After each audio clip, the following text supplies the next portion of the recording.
Без канализација, со тоалети надвор од училиштето и покрив кој во секој момент може да се урне врз учениците, поради скапаните греди стари 60 на години. Во вакви услови учат десетина ученици во училиштето во селото Заполжани, општина Долнени.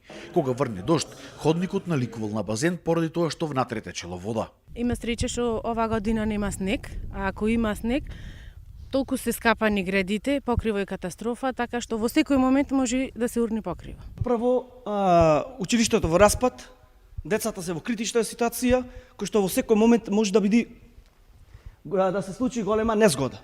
Кој ќе врни базен се прави. Со чизми одат децата. Тоалетите се надвор од училиштето, немаат ниту септичка јама, фекалиите истекуваат наоколу и се шири неподнослива миризба. Клозетиве се никакви, нема канализација, во зима децава излегуваат, на дожд, на снег, зараза може да имат на децава, да му е страв да влезат внатре. Имаме поднесено до градоначалник, ама нема ништо одговорено, нема ништо кажано. Шо е работава, како е? Па не е ни дојден да види што се случува во училиштето. Слична е состојбата и во селото Сарандиново, каде исто така нема канализација, за да ситуацијата биде уште покатастрофална. Цел канал со фекалии течи околу самото училиште.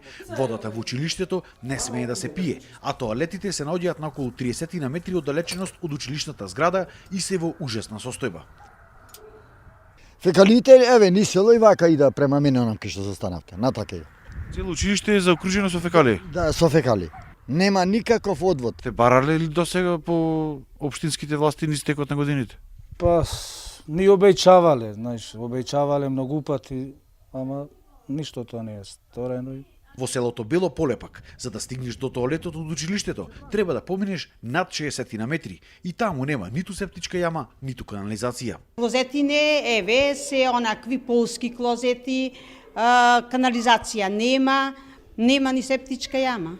Од локалната самоуправа велат дека ова се децениски проблеми. Општина Долнени тие ја затекнале со долг од околу 2 милиони евра. Не можело веднаш да се реализираат сите барања на жителите поради малиот буџет. Канализација имале само 5 од 36 села. Најавуваат напролет промена на кровот на училиштето во селото Заполжани. Годинава имале и неколку помали инвестиции во другите училишта, но и сами признаваат дека ако нема поголема државна финансиска помош, нема да може драстично да се промени животот во руралните средини.